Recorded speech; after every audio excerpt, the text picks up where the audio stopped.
really wanted to get an understanding of your concept of village. And as I throw the word village out, I really wanted to go back to a thought that I had, because the village is not just about, you know, one individual, but it is obviously a group thought, right? So it takes a village to raise a child. We all know that, correct? Yes. This came across to me yesterday, and I just wanted to throw another thought in there. But the child who is not embraced by the village will burn it down to feel its warmth. That's an interesting quote. As we talk about what your thoughts about the village is, and we preface this with what we saw outside, which is an African village, which really is about storytelling, it's about community, it's about bringing generations together, but there's more to the concept of village. And Dr. Powell, speaking from your lived experience, how would you define the concept of village? Awesome. I have to say I love the quote that you started with, because earlier we talked about this, and most of us have heard it takes a village to raise a child. But that last part, I think it's really profound. And it's going to touch on what I want to share. And I have to say that the village is a network of responsibility. It is not just relationships. And I say that because the village to me, and I can share from my lived experience, shows up as teachers, as elders, as neighbors, as coaches. It could be faith leaders also, friends, family, right? And all of that to really say it's everyone who truly, consistently shows up. People who not necessarily are blood. And I can tell you from my experience, I'll try to keep it short because he's a time cop, everyone.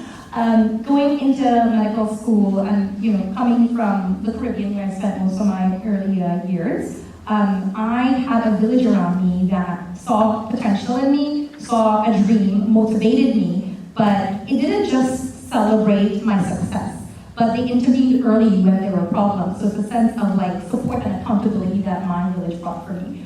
Do you guys ever hear in the Caribbean when you grew up, if you did anything wrong, your neighbor scolded you before your parents did. And then you go and tell your parents that the neighbor scolded you, what happened? You get in more trouble, right? So these people are not flesh and blood, but they are your family, they're part of your village. They help to discipline me, they help to drive me and motivate me when I lost sight of my vision. That village, the community who were part of the collective, they helped me to stay motivated. And even when I have to travel globally for school in my career journey, this village is what I stood on, that I can depend on in terms of, passing on wisdom, the elders passed on wisdom. As a young person, I brought some energy and some vision and vibrancy in the village. And, I have to say that I owe a lot of my successes, a lot of my journey, even my trials and my tribulations to the strength of the village that stood behind me. And even as I tie up, my story of being, successful and being present in our community, in our Black community, because of my village, I have to say that the village is a community that refuses to let anyone grow up invisible. I just want to repeat that. The village is a community that refuses to let anyone grow up invisible. And I say that because every child, every young adult, every person, we are part of a greater good and part of a community. And I think as a collective, as one unified, I think community, we're able to see the needs, see the lack, see the strength, and I think celebrate that, but also stand as support and play the part that we need to play to help each other, not function as a separate island. Wow, thank you for that. Let's talk about what you see as the major challenge to the next generation of community leaders. The next generation. There you are. Good to see y'all. Looking good in the back, in the far back. You went to the next question. I was about to ask you to tag me in for the last question. If you can tie it in, I will definitely tie it in. I like what you mentioned about, I'll tie it in. So I like what you mentioned about accountability so much, and that last piece about visibility. I find now more than ever in this busy GTA system that we live in, it's so easy to feel invisible in the midst of the crowd of all the people who live here. So I like that tie back to, how do we create a space? Like, because village for me is about belonging, right? A place where folks feel like they belong, and you're right, that doesn't always only has to be family, it can be, the community that you grew up in, it can be other spaces you're in. So I think tying from that to the biggest challenges I'm seeing, I find there are a lot for this present generation. I always make this running joke that in my heart, I am a baby boomer. In my mind, I'm a millennial. On paper, I'm a Gen Z, and I'm sad. Because I just missed it. But if I were to, follow the number, being Gen Z, 1998, I realized that one of the challenges out of many that I see is I don't feel like there's the greatest level of accountability in this present generation. And what I mean by accountability is, as some of y'all would say, back in my day, whenever I hear those stories of back in my days, often there was this level of accountability in the sense that there weren't options, right? So if elder or mother or auntie said, we're all gonna be here, we're all gonna be here. And I find what's happening in this present day, with this generation that I'm in, it's as if we have options. Oh, if I want to be there, I'll be there. If I want to be at the family barbecue, I'll be there if I want to. If I want to come to this family function, it's my choice. When I grew up with my mom and my dad, there's this story how my mom made me and my sister go swimming. You have to take swimming lessons every Saturday morning at 10 a.m. If it was sunny, we were there. If it was raining, we were there. There was one day it snowed, and I turned to my sister and I said, we get to skip today. And guess who knocked on our door at 9:30? My mom saying, get up, you're going swimming. And I said, wow, you really don't love me. That was my perception, but then years later when I realized, wow, she was training me because she knew how valuable swimming was for us and how it was going to benefit us in the future. So looking back, I said, wow, I had a mother who loved me so much where even though she gave me options to some things, she said, this is not an option. I don't care how you feel. I love how you feel. I'm going to listen to you, but you got to understand that I'm doing this for your benefit. You have to be here. And I think that's a challenge we have that I'm hoping as this generation and beyond, we can get back to that place of whatever it is. It's a family function. How do we ensure that everybody is there? It's not up for grabs, it's not up for option, it's not up for debate, because I find that's the part of the village that I'm seeing is lacking. Do you want to jump in? You could tell, right? Yes, absolutely. Can I work here? Yep, perfect. Excellent. So I'd love just to tag in there on what you both said. Dr. Powell, just a village where we are all seen, so important.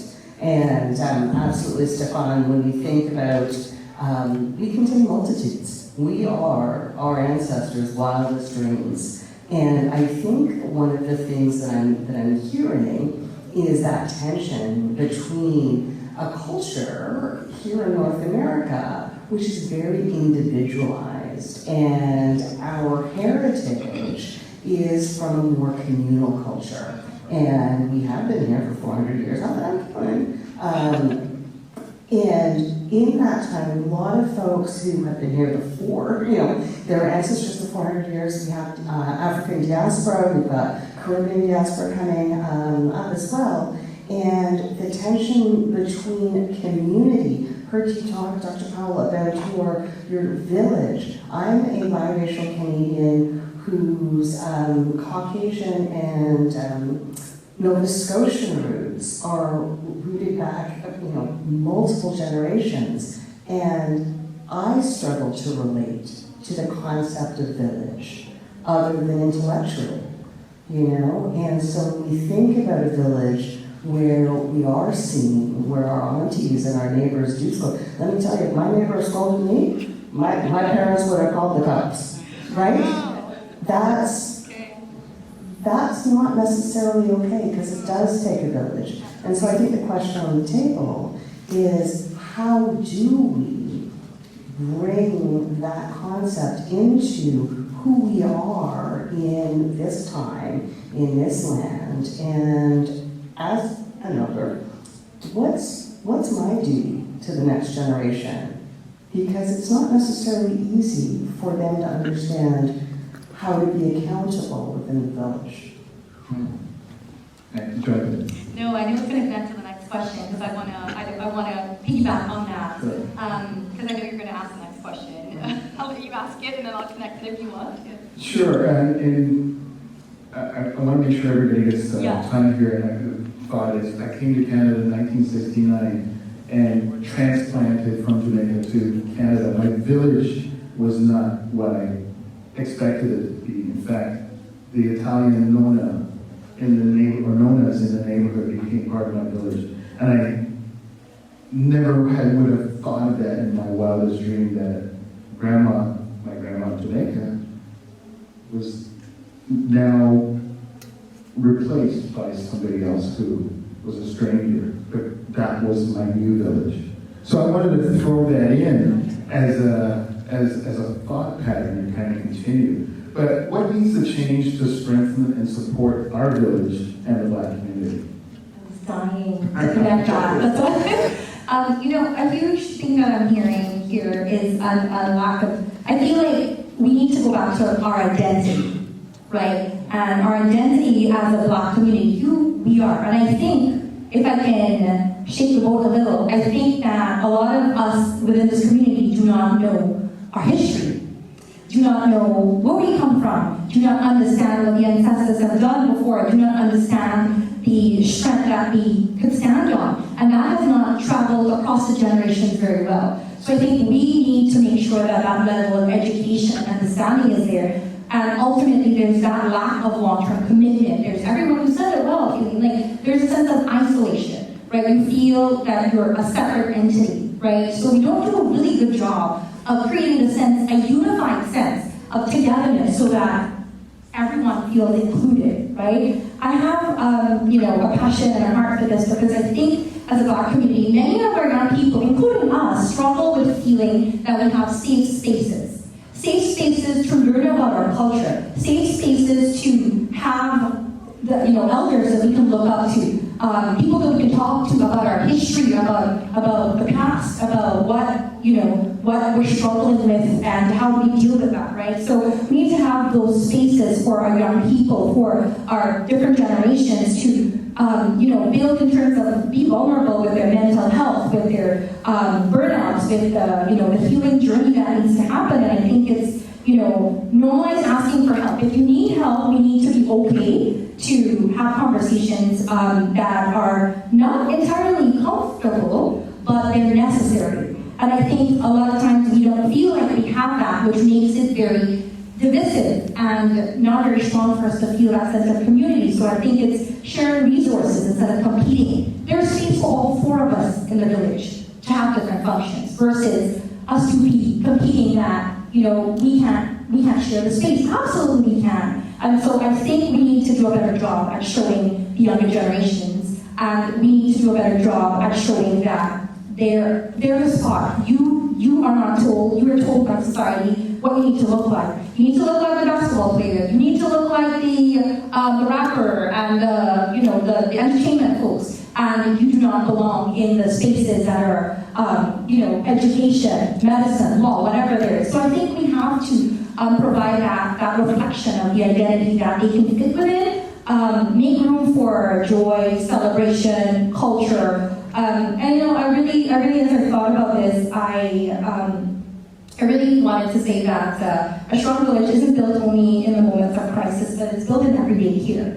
And if we don't provide that sense of identity and history and that safe place that we can connect and that feeling of unity, the generations to come will feel the gaps, and there will be failures that continue to happen, and we're not dealing with the problem that will keep putting a band-aid and then what, right? So I feel like a lot of that we need to really get to the root cause and address a lot of the things that have caused identity crisis, a lot of the division. As a Black community, we have to be more cohesive, unified in mindset. I think there needs to be a lot of change in the level of the mind for us to actually, on that level of thinking, for us to actually start to feel that sense of community and to make sure that it's strong for our generations to come. Does that make sense? Yeah. Can I hear an amen? And you can tell I'm really passionate about that, right? Can I be honest with you all? Only you give me permission. Yeah. Okay. So once again, I'm a Gen Z, right? I don't feel that young. I'm 28. There's so much strength. There's so much that has been done well. I think I want to start with our strengths. Because I know as a community we can heavily lead into the weakness. So I do want to say there's so much we have done well.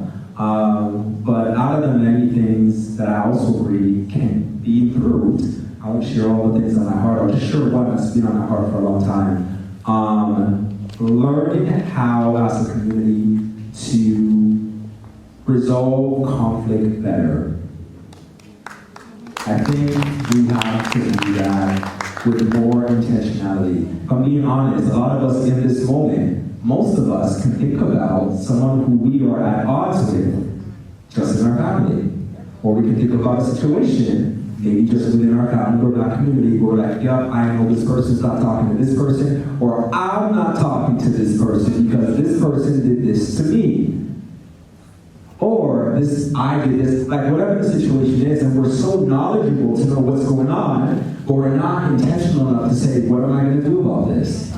So what I'm realizing in terms of what needs to change and strengthen our community, what we don't understand is that there's a saying where in community it's like, do as I say, not as I do, right?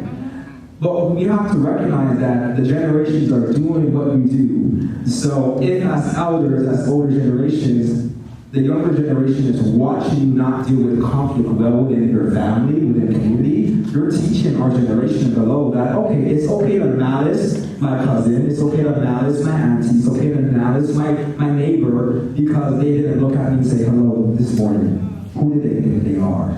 Like, we just have, I find it so easy to have this sense of like, man, like, everything that's wrong, but there's not enough hands that's saying, what are we going to do to ensure that this conflict, in whatever way, is not being prevalent and persistent through our community. So I think that's something that's in my heart. Like, what are practical things we can do to strengthen this? Okay, the family barbecue hasn't happened in 5 years because someone was in odds with each other. Someone has to take up that mantle and get it kicking again.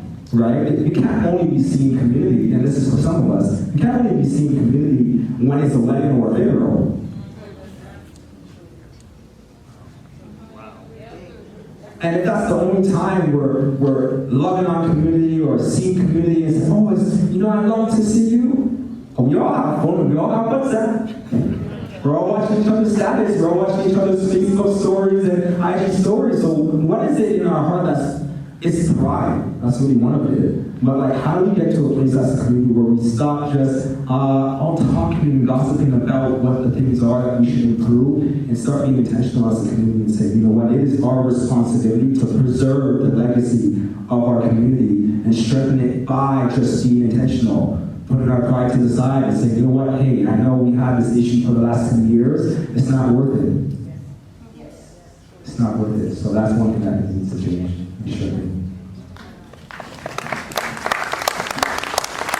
And Dane,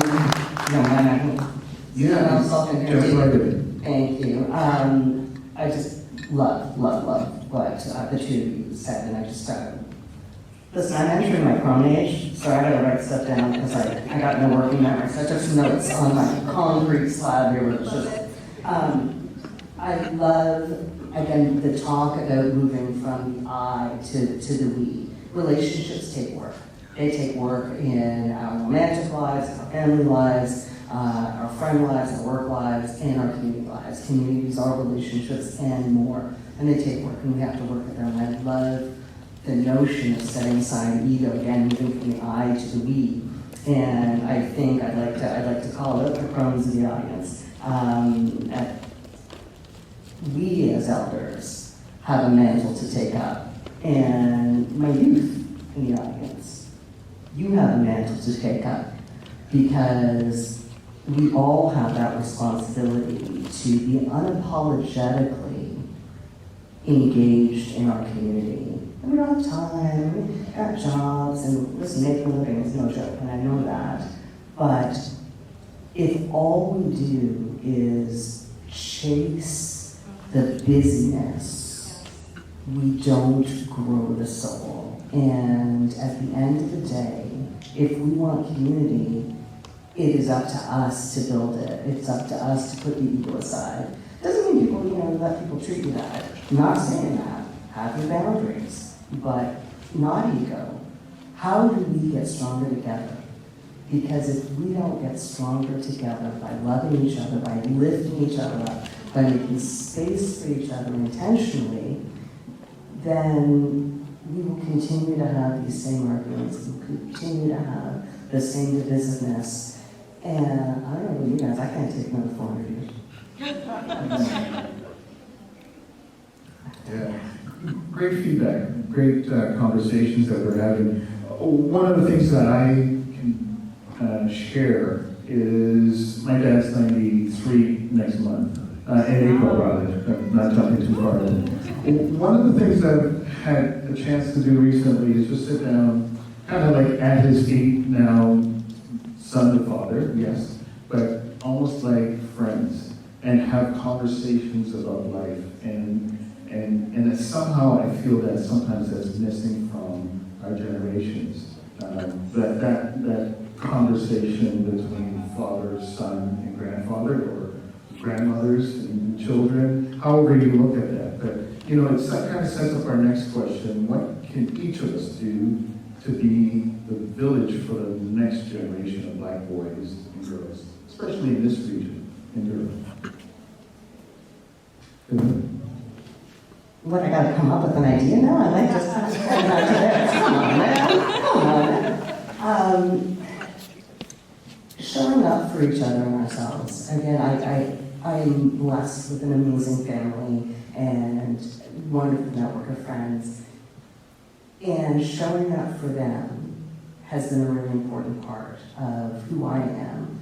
But acting and modeling our values, I think, is really, for me, something we all can do to really not just say what we want, but be who we want to be and invite others on the journey with us. Love it.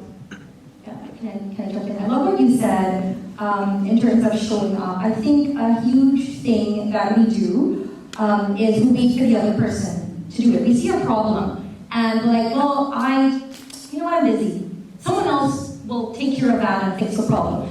I think a huge part of what we need to do is lead by example.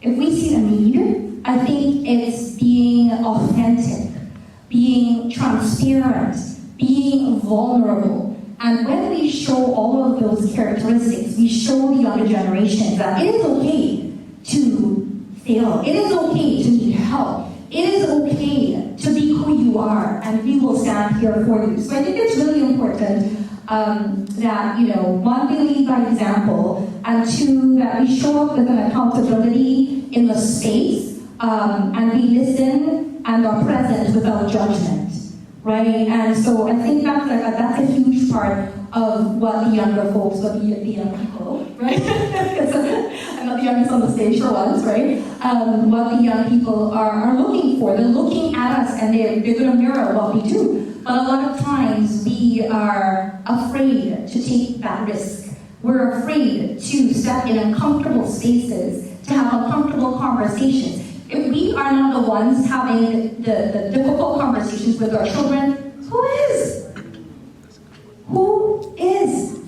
That's what I want to challenge you with. Who are the people with the loudest voices in the room to challenge your children, our grandchildren, our future generations to come? So I think we need to be okay to stand on the platform and give the direction, give the background, give the education, be vulnerable, be accountable, even though we're leaders in our spaces. We are not always going to be perfect, and leave that room for growth and development. I think it becomes an image of what our younger generation wants to follow and reflect. So I just want to challenge us as we think about that. Like, it is okay to not be perfect in the way or eloquent in the communication of what needs to happen, what needs to change. But it's sort of like what you were saying, where we show up and we are the loudest voices for those who we care about in the village, that we fill the needs that are there instead of letting others who seem to have more resources, who seem to have more, maybe the microphones, to have, the conversations, making sure that we are the ones who take those challenges up so that we can really help to heal and build and provide a great platform for our next generation. So good. Yeah, I like that. I like practicality and speaking on behalf of the young generation. I know something that the younger generation and beyond likes is simple steps. So whenever I go to schools and I do assemblies or I do workshops with young leaders, I always talk about what is something we can do today. Something that's easy to see, easy to start, easy to say.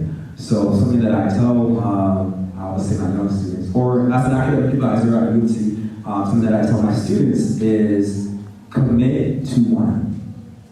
On this panel, we've heard so many great things that I don't want it to become a thing where it's like, wow, okay, so I gotta do this, and I gotta apologize to my relative, and I gotta go here, and like, how do you just commit to one thing, right? And so I think my encouragement would be is commit to finding one person who you can mentor and then sponsor. So mentorship we're pretty familiar with, right? You want to take someone under your wing and you want to show them the works or the ropes and lead them through life and mentor them. But there's often the part that gets missed in terms of sponsorship, where a lot of people are not always willing to go the length to say, hey, I'm not only mentor this person and I can speak on behalf of them, but I trust and believe in this person's future so much, even if they don't see it, that I'm willing to sponsor them and advocate that you put them in these positions, or you give them these opportunities, or you put them in the spaces where they can see what's possible. And I think because of that, we have a generation of people who are saying, okay, well, some people want to mentor me, but not most people are willing to open the door for me, so I just got to figure it out on my own. And I'm like, wow, what would it look like if we had more mentors who create spaces like this who say, hey, I see this in you. Like, you need to connect with this person. And that person is willing to do what's possible to open that door for you to step through. But I think it would be easier for us to embrace that if we just commit to one. We don't have to mentor the whole community. But if you find one person in the community who's willing, because it is, people have to be willing, right? If you can find one person who's willing, take the talents you have. If you're a great chef, find someone who's interested in being a chef and train them and mentor them and, do all you can and see them thrive and find joy in that, okay, I was willing to play a part in this one person. Because I always say, if you're willing to commit to that one and you do as much as you can for that one and they thrive, they're going to feel obligated, not just to honor you, but they're going to feel obligated to want to do it for someone else. And I think that's how the village continues to grow.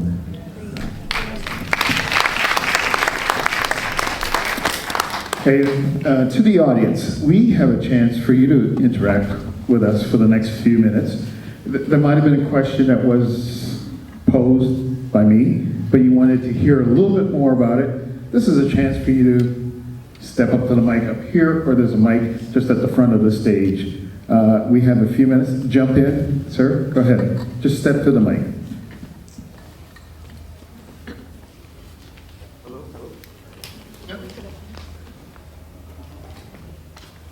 Let me run over. Such an excellent conversation, very thought-provoking. What I loved about how you started was you were talking about the African village, and it takes a village to raise a child. Because so often we don't, give the proper, the proper importance to that it was African. Right, because as African people, so much was taken from us when we came here, our language, and so it wasn't just the language, but the sense of being. And I think in order to kind of know ourselves, we have to understand, who we were, so that we can communicate the authentic village. How do we pass on what we don't know? Right? Very, very. That's a very important thing. How do we keep the village authentic if we don't know what was taken? So that's the first thing. The second thing I also want to kind of mention is that we are still in a colonial situation, right here. We're still struggling. And if, again, we go back to the history, to solve this problem, I think as a community, we need to organize. And we had an individual who was here in Toronto. He led the largest black organization in the history of the world. His name was Marcus Garvey. But many people don't know that he even was here in Toronto. That's a problem. Right here, when I mentioned the colonial situation, I don't know if you've heard of Lupita Nyong'o. She's a movie right now, The Helen of Troy. And there's a controversy about her playing the role. We are still with the same problem. So, these conversations are difficult, right? And I think it starts with making sure that we understand what it means, that whole concept of what it takes a village to raise a child. It came from an African concept, things that were taken from us. So until we go back and understand the modes of being that we had, how can we pass on what we don't know? How do we keep it authentic? Great question. And part of the reason why we had the village concept as our theme this year is because we're also looking at the next 10 years, not just the past, but we're also looking ahead. How, to your question, how do we continue the knowledge that was once there in a grand scale, that was passed on through word of mouth, through the village communication. There was no newspapers, obviously. There was no cell phone, obviously. There were other forms of communication, but oral communication was what really helped us thrive. To the panelists, and in the few minutes that we have left, and if you have a question, jump to the mic down here real quick, because we're going to wrap up shortly, but I do want to hear your questions. Any thoughts? Yeah, actually, if I could just comment on that. Dwayne, that was an excellent point that you brought up, and I think even before we move to the future, I think it's very important for us to take a step back and to understand our history. And I say understand our history so that you can stand strong in your identity. And I think a lot of our community, unfortunately, is scarred by trauma. Yeah? There's a lot of trauma. And there's trauma that we're not comfortable talking about. Is anyone uncomfortable? Then it's working. We're talking about the real stuff, right? So we need to be able to go back into history, understand some of the traumas, and regain our sense of identity, of confidence, right? So that now we can start to pass on that baton, pass on that legacy. And I think that's very critical in understanding Marcus Garvey. You can name, we can go on, right? But I'm not going to go too historical. There's books you talk to this gentleman here. He knows a lot of great books that you can look into. But what I really want to say is that we have a responsibility. Each of us have a responsibility to, identify what are some of the traumas, what are some of the things that have scarred our village as a whole. How are we, as the one you said, Stefan, how are we as that one person going to take on that, okay, there's this trauma, there's these issues, we are okay in having the conversations to address them, and we're also okay as a family to address them, and as a community, so that our village can be strengthened. Because I think if we don't do those critical steps, these holes and these gaps will continue to exist and penetrate our villages. And that will show up very weak for the future generations who feel that they're alone, without the mentors, without the leader who steps into their lives more than once, but a long-term commitment. So I think it's a journey, and I think it's a lot of healing, it's a lot of growth that we can do. A lot of great things have happened, but we need to show up for young people so they see the legacy of wealth that our Black community has, and how we can continue to grow that and heal and show up for one another. And be proud of it. Yes, proud. So, and thank you for really touching on the trauma bit. Can I tell a very quick little story? I learned about slavery in grade 4. I didn't hear about it in my family of origin. I had no idea. And in grade 4, I was the only person of color in my school, or not my school, in my class. And my Caucasian teacher went through what was in the curriculum. It was, it was only 2 or 3 days. I was mortified. I didn't want to be one of those people. I struggled for years. I have a very good therapist. That trauma took me literally decades to undo. And when we don't speak about that, my mother left Nova Scotia at 15 and never looked back. Growing up Black in Nova Scotia in the 50s and 60s, even my cousin's there today, it is not easy. And she did not want to be Black. Little difficult for her melanated skin to get on board with that program, but I did not learn about that. I did not learn what it was to be a person of color other than by what my Caucasian classmates and teachers told me what it was to be a person of color. And it has taken much of my adult life to figure out what it means to be part of the Black community. A lot of, am I Black enough to wear braids in my hair? Yeah, that's literally a really challenging conversation I had with myself. And if you come and see me at my Path and Purpose booth, you can see I did get braids in my hair, and I took pictures and I put them on my website. But it took me years. So that trauma informs how we show up for ourselves and for each other. And by knowing, as you were saying, knowing our history, and knowing it in a way that also allows us to celebrate who we are. We are a strong and resilient people. If I hear one more time that Africa's a country, it is not a country, there's a lot of countries in that. We are a strong and resilient people. And not all of us know that. It's taken me a long time to know and to celebrate that. But I am proud to be a part of the African diaspora, even though I haven't got my hair done.